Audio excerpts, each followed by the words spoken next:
You ever own something big, old, and full of water? I do.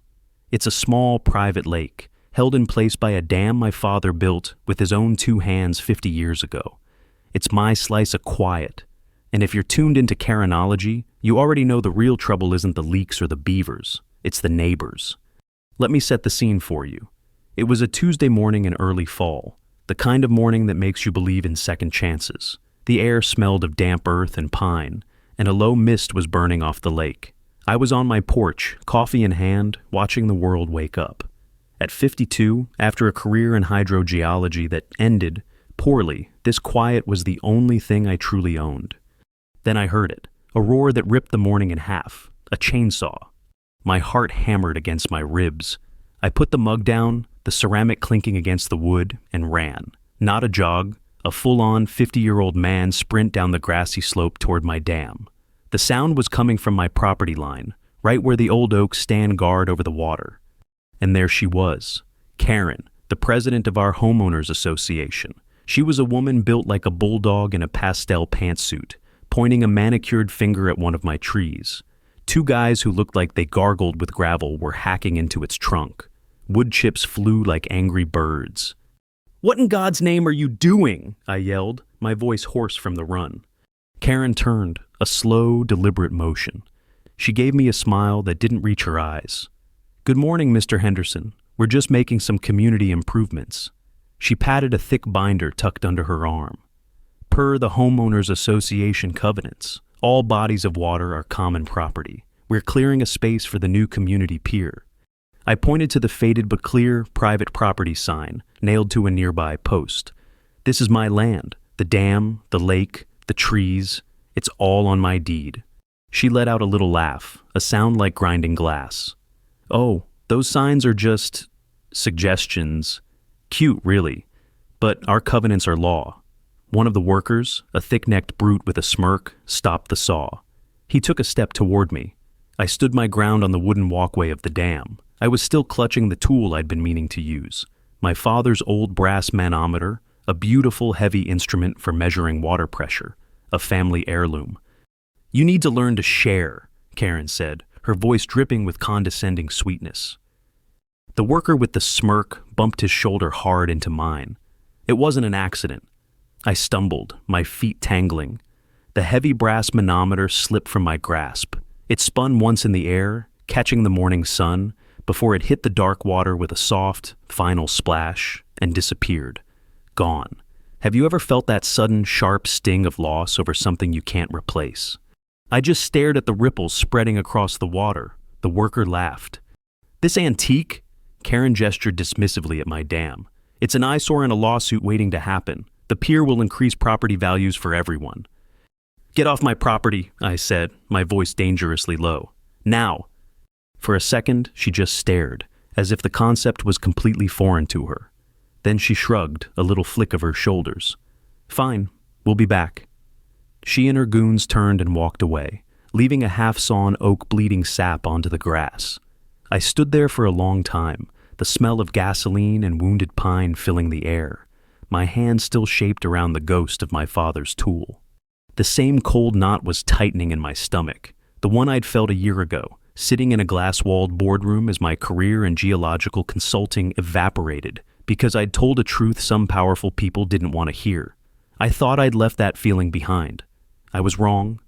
The official letter arrived the next afternoon. The envelope was crisp, expensive, with the Homeowners Association logo embossed in gold. It felt heavier than it should. Inside, the language was cold, brutal, and to the point. I was being fined $5,000 for illegal obstruction of access to common property. But that wasn't the worst part. The second paragraph ordered me to begin immediate procedures to dismantle the hazardous structure, my dam. They were claiming the only thing holding my lake in place was a public nuisance. If you've ever felt cornered like that, you know what I mean. Go ahead and hit that like button, because it only got worse from there. I picked up the phone and called Arthur. Arthur was an 80-year-old retired civil engineer who'd lived in the county his whole life. He had a voice like gravel and old schematics, and he knew more about the local infrastructure than anyone alive. He'd looked over the property with me before I bought it. "She's citing the community covenants, Art," I said. trying to keep my voice steady. Covenants can't override a deeded property line, Liam. Or water rights, he grumbled. That woman's been a thorn in this community's side since she got elected. Let me dig. The original town plans are in the county archive. They'll show your dam is not just private, but essential. I'll find them. A sliver of hope. That's all I needed. A fact. A piece of paper that could shut this down. I thanked him and hung up, feeling a bit of the tension leave my shoulders. Maybe this would be simple. A misunderstanding cleared up by a dusty old map. But when I went to get the mail the next day, a flyer was tacked to my front door. Its bright yellow paper was a smear of artificial cheer against the dark wood. The headline, in big bold letters, read, "Urgent Community Meeting, the Henderson Dam Hazard." And underneath, someone had scrawled a single word in thick red marker. Drown. That word drown hung in the air long after I'd ripped the flyer off my door. It wasn't a threat. It was a promise. A little piece of psychological warfare designed to get under my skin. And it worked. The meeting was that night, held in the local elementary school's gymnasium. The place had that familiar smell of floor wax, old sweat, and cheap disinfectant, a combination that always drags you back to awkward school dances. The air was thick with it, and with something else, hostility. The bleachers were packed. I saw faces I recognized, people I'd nodded to at the grocery store, the post office. Now, their eyes were hard, their mouths set in thin lines. It felt like walking into my own trial, and the verdict was already in. Karen stood at a podium at the center of the basketball court, bathed in the harsh, buzzing glow of the overhead fluorescent lights. She was in her element. I found a spot at the back, wanting to be invisible, but a woman in the front row pointed me out. A low murmur rippled through the crowd. Phones came out. I felt 100 tiny lenses pointed my way. You ever get the feeling you're an animal in a zoo? It was exactly like that. Thank you all for coming, Karen began, her voice echoing slightly in the large space. We're here tonight to discuss a serious threat to our community's safety and property values. We're here to talk about the Henderson Dam. She didn't call it my dam. She called it the Henderson Dam, like it was some rogue piece of public infrastructure. Clever. It was the first step in taking it away from me, right there in the court of public opinion. She launched into a presentation full of half-truths and outright lies. She showed pictures of my dam, taken from deliberately unflattering angles, making the solid, well-maintained concrete look like crumbling ruins. She talked about unregulated structures and catastrophic failure risks, using words she knew would stir up fear. This man, she said, finally pointing a dramatic finger at me, this wealthy outsider refuses to acknowledge the danger he puts us all in. He is hoarding our community's water, a resource that belongs to all of us, behind a ticking time bomb. A man in the front shouted, "What if that thing breaks? My house is right downhill." "He's putting our children at risk," another woman cried out. The mob was turning. I had to say something. I stood up, my hands clenched into fists at my sides. "That's not true," I said, my voice louder than I intended. The room fell silent. "The dam is structurally sound. I inspect it myself. It's on my property, and it's my responsibility." Karen gave me a pitying look. "Mr. Henderson is a former geologist. He lost his credentials. Can we really trust his judgment?" The blow landed like a physical punch. It was a low, vicious shot, and it was devastatingly effective. The murmuring in the crowd swelled into a roar of agreement. My past failure, the one that drove me to this quiet corner of the world, was now being used as a weapon to destroy it. I tried to explain the context, the corporate politics that led to my firing, but no one was listening. My words were just noise, drowned out by their fear. "My deed clearly states I own the land and the water rights," I protested. "Your piece of paper doesn't matter when our homes could be flooded," someone yelled back. I looked from face to face, searching for a single ally, a flicker of doubt or reason. I found none. I saw only fear, suspicion, and anger, all expertly orchestrated by the woman at the podium. I was alone, utterly and completely alone. I felt my throat tighten, the same suffocating feeling from that boardroom a year ago. The world narrows to a pinhole, and all you can hear is the blood pounding in your ears. Have you ever been shouted down by a crowd that's already decided you're the villain? Finally, I just sat down, defeated. Karen smiled, a tight, triumphant curl of her lips. "The Homeowners Association has a solution," she announced. "We will be filing a motion with the county to have the dam declared a public nuisance and dismantled for the safety of all residents. We will not let one man's selfishness endanger our families." The gym erupted in applause. It was deafening. People were standing, cheering. They were cheering for the destruction of my home, my sanctuary. And as they clapped, I watched their faces, lit by the cold, sterile light. They weren't my neighbors anymore. They were a mob. I got up and walked out, the sound of their applause following me like a physical force. The cool night air hit my face, but it didn't help. The heat of humiliation burned under my skin. I got in my truck, but I didn't go home. I couldn't. I just started driving, ending up in the gravel parking lot of the town's only bar, the Rusty Mug. The neon sign flickered, casting a lonely red glow. I needed a drink, but what I really needed was a plan, because I had just been publicly tried and convicted, and sitting there, under the buzz of that cheap sign, I saw a notification light up my phone. It was a tag from the community Facebook group. My face, distorted and angry from the meeting, was already online. The caption read, "The Face of Greed." The picture online was brutal. They'd caught me mid-shout, face twisted in a snarl of frustration. I looked unhinged. The comment section was a cesspool of fear and hatred. People I'd never even met were calling me a menace. The digital pitchforks were out. I shoved the phone in my pocket, the plastic cool against my hand, and pushed open the heavy wooden door of the Rusty Mug. The bar was dim and mostly empty, smelling of stale beer and quiet desperation. It was the perfect place to disappear for a while. I took a seat at the far end of the bar, the worn vinyl of the stool cracking under my weight. Maddie, the young woman behind the bar, slid a coaster in front of me. She had a kind of tired wisdom in her eyes that was older than her 25 years. She'd seen it all from her perch behind the polished wood. "Rough night?" she asked, wiping down the counter with a damp cloth. "You could say that," I grunted, ordering a bourbon. She poured the drink without another word. The silence was a relief. As I took the first sip, the fiery liquid burning a path down my throat, I saw a familiar face in the mirror behind the bar. It was Arthur, my retired engineer ally. He was sitting in a booth in the corner, looking grim. He caught my eye in the reflection and gave me a slight nod. I picked up my glass and walked over. "They're crucifying you, Liam," he said as I sat down. His voice was low, but it had a hard edge. "Tell me something I don't know," I replied, taking another swallow of bourbon. "I went to the county archive this afternoon," he said, leaning forward. "I found the original plat maps from the 70s, when this area was first developed." He paused and my heart sank. I knew that pause. It was the pause before bad news. "The maps are a problem." "What kind of problem?" He sighed, running a hand over his tired face. "They're incomplete. There's a note on the section with your property. It references a supplementary document, an addendum regarding the dam and water rights. But the addendum is missing. Without it, the map is ambiguous. It doesn't explicitly grant you the rights, but it doesn't deny them either. It's a legal gray area a mile wide." Of course, it couldn't be simple. So Karen has just enough ambiguity to drive a truck through. "Worse," Arthur said. He slid a piece of paper across the table. It was a photocopy of a local newspaper article from a few years back.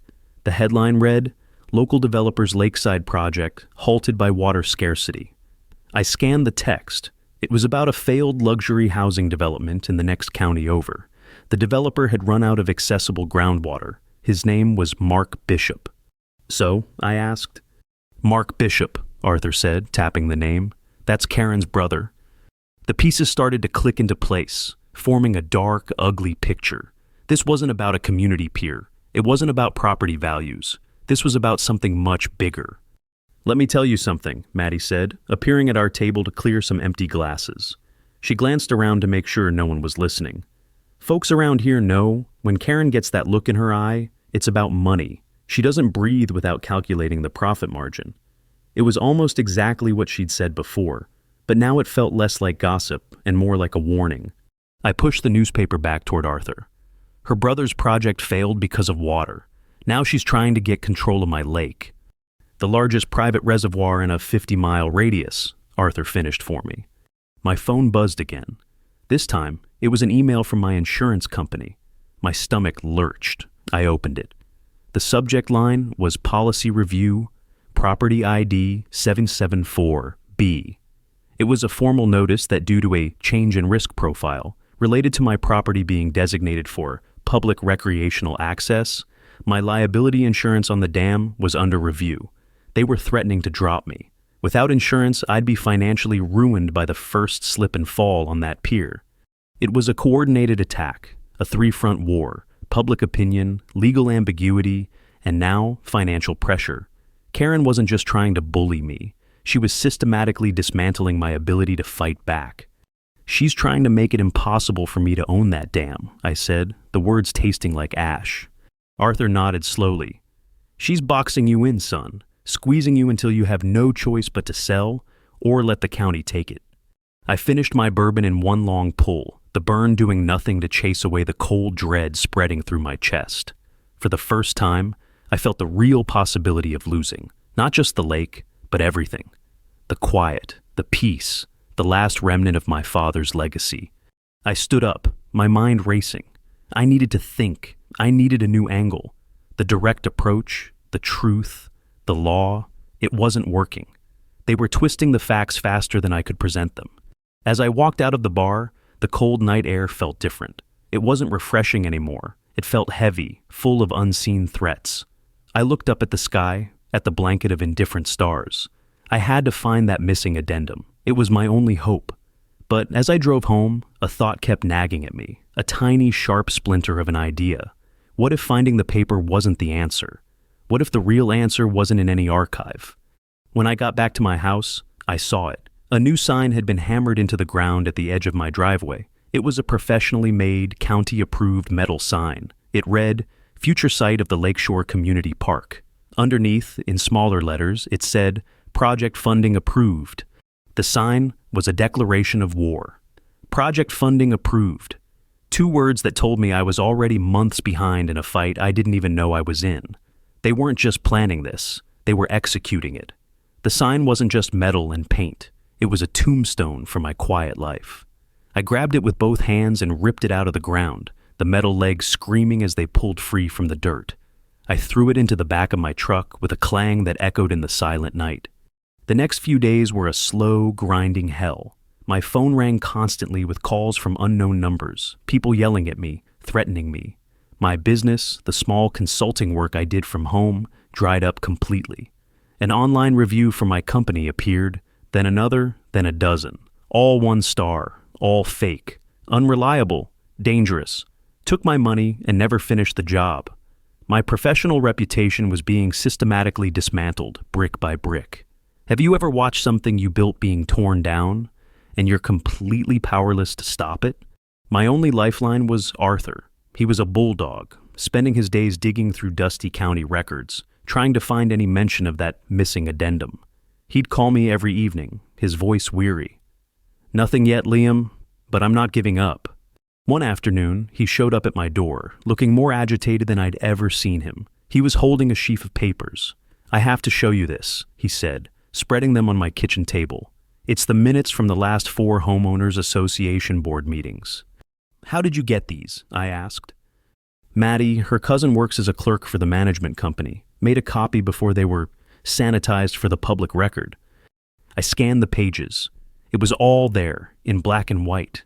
The plan to declare my dam a public nuisance, the campaign to pressure my insurance, the budget for a community outreach program, the smear campaign against me. But then I saw the line item that made my blood run cold. $50,000 allocation for emergency dam deconstruction fund. They had already raised the money to tear it down. "They're presenting this at the next community meeting," Arthur said. "They're going to vote on it. With the public opinion the way it is, it will pass unanimously. They'll have a legal mandate to destroy your property." I leaned back in my chair, the wood creaking under my weight. "So this is the kill shot." "Looks like it," he said grimly. That night, I couldn't sleep. I paced the length of my house, the floorboards groaning with each step. I walked out to the dam, the moon painting a silver path across the dark water. I thought about my father, a man who believed in building things that last. He'd built this dam to create something beautiful, a sanctuary, and now a committee of petty tyrants was going to tear it down because of greed. I felt a surge of anger so pure, so hot, it almost choked me. No, I wouldn't let them. Let me tell you something. When you push a man who has nothing left to lose, he doesn't break. He gets creative. My mind went back to my old job, to the complex systems I used to analyze. I wasn't just a geologist, I specialized in hydrological connectivity. I traced how water moves, both on the surface and underground, and I remembered a specific set of geological surveys I'd reviewed when I first bought this place. Maps that went far beyond the simple plat maps Arthur was looking at. Maps of the deep earth. I spent the next 2 days locked in my study, surrounded by old survey charts and topographical data. I barely ate. I barely slept. I was hunting for something, a connection I'd overlooked. My lake wasn't just fed by a few surface streams. It was primarily fed by a deep, powerful underground spring, an artesian well. That's what kept it so full and clear, even in dry seasons. I followed the path of that aquifer on the geological charts. I traced its flow, its network of subterranean tunnels carved through the limestone bedrock, and then I found it, the connection. The aquifer that fed my lake didn't stop there. It kept going. It snaked its way for miles underground, directly into the catchment area for the municipal water supply, for the entire town. My lake wasn't just a lake, it was the headwaters, the primary unfiltered source for every tap, every shower, every glass of water in the whole damn county. The knowledge hit me like a physical blow. This changed everything. This wasn't just about my property anymore. This was about public safety on a scale Karen couldn't even imagine. Her plan to drain my lake to get at the land or the water for her brother's bottling plant. It wouldn't just empty my lake, it would cripple the town's water supply. I had my weapon, not a piece of paper from an archive, something better, a fact of nature, something undeniable. But how could I prove it? How could I show it to people who refused to listen? The day of the big homeowners association meeting arrived, the one where they would vote to tear down my life's anchor. That morning, Arthur called me, his voice trembling with rage. Liam, I can't help you. What are you talking about, Art? He took a shaky breath. Karen found out about my wife, the malpractice suit years ago. It was settled out of court, sealed, but she found it. She threatened to leak it to the press, ruin her reputation, her peace. My wife has a weak heart, Liam. I can't do that to her. His voice broke. I have to speak against you at the meeting tonight. I'm so sorry. The line went dead. He'd hung up. I stood there, phone in my hand, listening to the dial tone, my only ally, my expert witness. He wasn't just gone, he was about to become the star witness for the prosecution. The betrayal was a cold, sharp blade. It cut deeper than Karen's public attacks, deeper than the financial threats. Arthur was my friend. He was the one person who believed me, and now he was going to stand up in front of that mob and destroy me. I didn't blame him. I understood. Family comes first, but understanding didn't make the wound hurt any less. You ever been betrayed by someone you trusted with your life? It feels like the ground beneath your feet just turns to dust. The meeting that night was even more packed than the first. The air in the gymnasium was electric with anticipation. It felt less like a community meeting and more like a public execution. I saw the local news van parked outside, a camera crew setting up in the back. Karen was pulling out all the stops. This was her victory lap. I took a seat in the back again, but this time, the isolation felt different. It wasn't just lonely, it was absolute. I was an island, and the tide was coming in. Karen started the proceedings, her voice smooth and confident. She recapped her version of the story, painting me as a reckless villain holding the town hostage. Then she played her trump card. We have an expert here tonight who has reviewed the situation, a man whose reputation is beyond reproach, Mr. Arthur Pendleton. A hush fell over the crowd as Arthur, looking a decade older than he had that morning, walked slowly to the podium. He avoided my eyes. He cleared his throat, his hands trembling as he held a piece of paper. He began to read from a prepared statement. His voice was monotone, dead. He talked about the structural risks of aging earthen dams. He mentioned ambiguous property records. He presented the partial, misleading schematics he had found, highlighting every potential flaw. He was methodically, expertly building the case for my dam's destruction. With every word he spoke, Another nail was hammered into my coffin. I just sat there and took it. I watched as my friend, a good man, was forced to dismantle my life in public. When he finished, there was a moment of stunned silence, then thunderous applause. If they'd had any doubts before, Arthur's testimony had erased them. He was one of them, a trusted local. He walked back to his seat, his gaze fixed on the floor. He wouldn't look at me. "The board has a motion," Karen announced, her voice ringing with triumph. "We move to use the $50,000 emergency fund to hire a contractor and begin the immediate state-sanctioned deconstruction of the Henderson Dam." Hands shot up across the room. It was nearly unanimous. A few people abstained, but not a single person voted no. The motion passed. It was over. I had lost. A smug smile spread across Karen's face. She looked directly at me. "Do you have anything to say, Mr. Henderson?" The gym was silent. Every eye was on me. They were expecting me to yell, to protest, to break. I could feel their collective gaze like a physical weight. What would you do in that moment, when everything is gone? I took a slow breath. I thought about the cold dread, the public humiliation, the betrayal, and I thought about the deep, hidden river flowing silently beneath all of us. I stood up. I didn't raise my voice. I spoke calmly, clearly, letting the microphone at the podium pick up my words. "Yes," I said, "I do." I walked to the front, my footsteps echoing in the silence. I didn't look at Karen, I looked at the crowd, at the faces of the people who were about to make a catastrophic mistake. "You've all made your decision based on fear," I began. "Fear of what might happen if this dam breaks. But you're afraid of the wrong thing." I pulled my phone out of my pocket. I'd asked Maddie for one last favor. She was a quick study with a drone. On the screen was a live feed, showing a bird's-eye view of my lake, gleaming under the moon. I connected my phone to the gymnasium's projector. My lake, my beautiful private lake, filled the large screen behind the stage. "You think this is about a pier," I said, my voice gaining strength. "You think it's about property values. You've been told it's about safety. It's not. It's about what's underneath." Then I gave Maddie the signal. On the screen, we saw the back of a small boat. A figure tipped a large barrel over the side. A thick, vibrant, fluorescent green liquid poured into the water, spreading like a living thing. It was a special dye, a non-toxic tracer used in hydrogeology, harmless to the environment, but intensely visible. The crowd gasped. "He's poisoning the lake!" someone screamed. "No," I said calmly. "I'm showing you the truth, because the truth, as it turns out, isn't in a missing piece of paper. The truth is in the water itself." I looked at the town's mayor, a portly man in an ill-fitting suit sitting in the front row.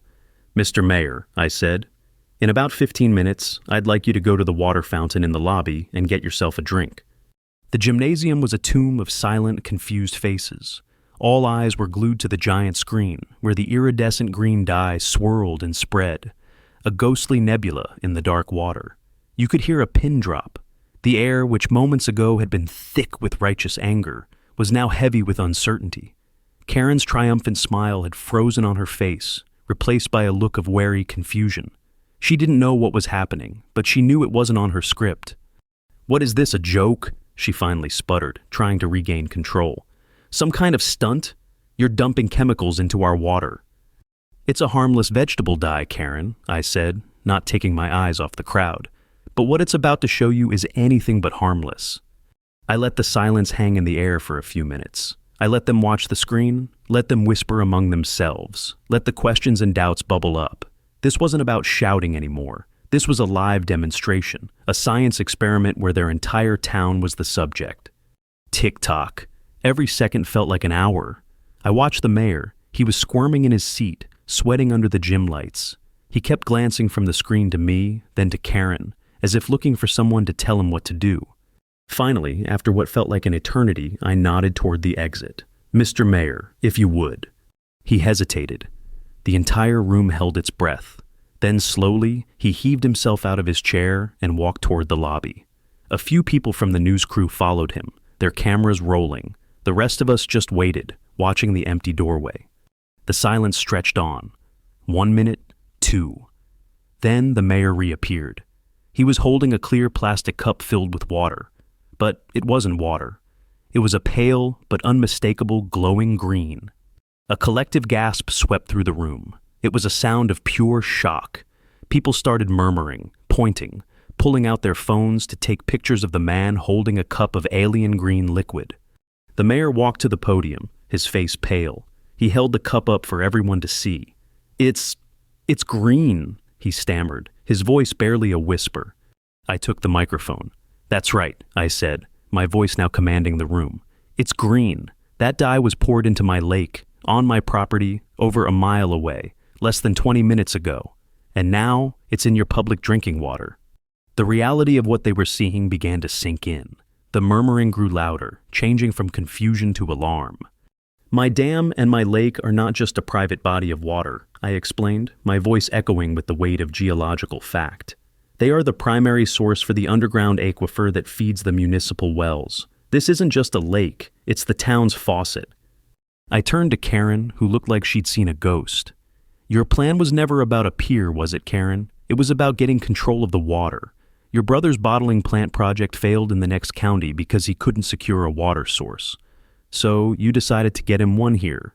You were going to drain my lake, or seize it, and sell the water rights to him." I projected another image onto the screen. It was a copy of the deed for a huge empty plot of land just outside of town, purchased 2 months ago by a shell corporation, a corporation I'd traced back to her brother, Mark Bishop. He was going to build his bottling plant right here, and your community pier was just the excuse you needed to get control. Then, in the stunned silence, Arthur stood up, but this time his voice wasn't dead. It was strong, clear, and filled with a righteous anger of his own. "She's lying about the dam's safety too," he boomed, pointing a trembling finger at Karen. "I was forced to read a statement she prepared. The full structural report shows that dam is sound, more than sound. It's a critical piece of water management for this entire basin." He was holding up the complete, unedited report he'd given me, the one she'd tried to suppress. His face was flushed, his eyes blazing.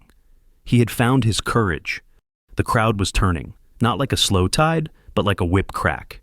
The anger they had directed at me was now swiveling in its full, terrifying force toward Karen. "You were going to sell our water?" someone shouted. "You lied to us?" another screamed. Karen was cornered, her face a mask of panic. She looked around for support, but there was none. She was the island now. I let the chaos swell for a moment. Then I held up a hand for quiet. "Draining my lake wouldn't just be an inconvenience," I said, my voice cutting through the noise. "It would be a catastrophe. It would deplete the aquifer, potentially causing shortages and contamination for the entire town. You weren't voting to remove a nuisance. You were voting to poison your own well." I looked straight at Karen. Her composure was gone. The mask of the calm, powerful leader had shattered, revealing the greedy, desperate woman underneath. I had won. Not with a piece of paper, but with the undeniable, irrefutable truth of the ground beneath our feet. But just as the first flicker of victory warmed my chest, I saw it. A glint of something cold in her eyes. It wasn't defeat. It was pure, distilled hatred. She wasn't done yet. She leaned into the microphone, her voice a low, venomous hiss.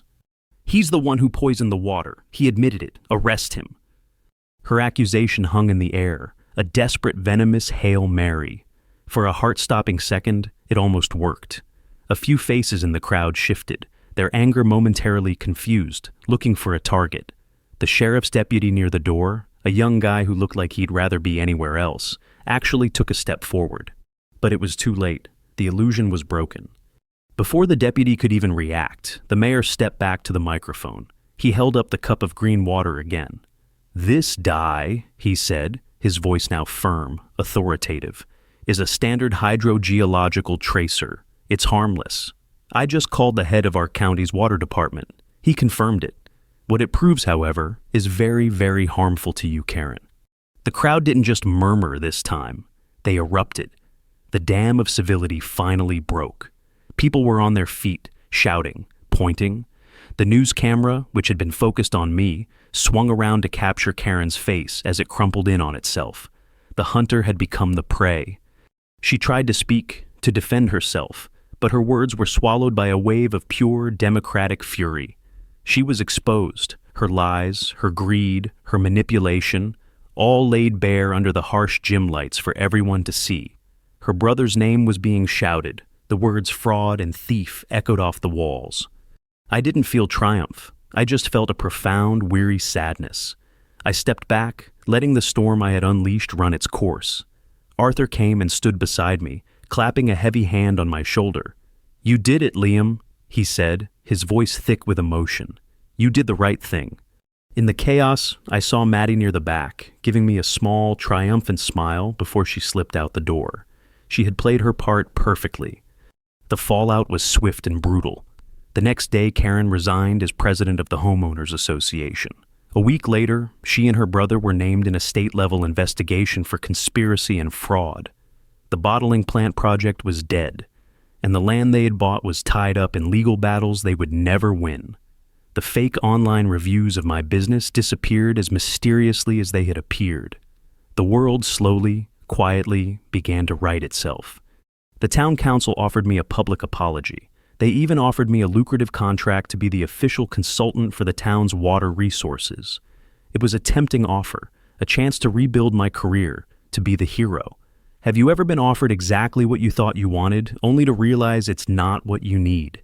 I turned it down. Instead, I proposed something different. We formed a small, volunteer-based citizens oversight committee for water resources.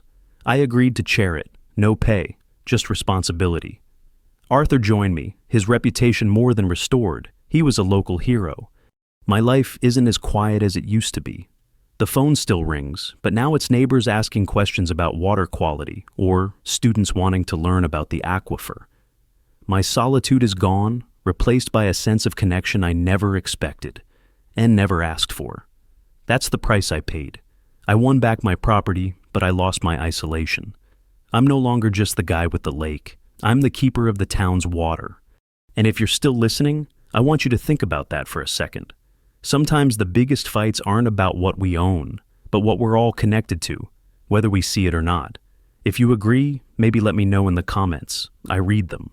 One last thing. A few weeks after the meeting, I was out on the lake in my small boat, enjoying the silence. The water was clear again, the green dye long since dissipated. The sun was warm on my face. On a whim, I cut the engine and just drifted. I looked down into the deep, clear water. And there, nestled in the silt at the bottom, something glinted. I stripped off my shirt, took a deep breath, and dove in. The water was cold, a clean shock to the system.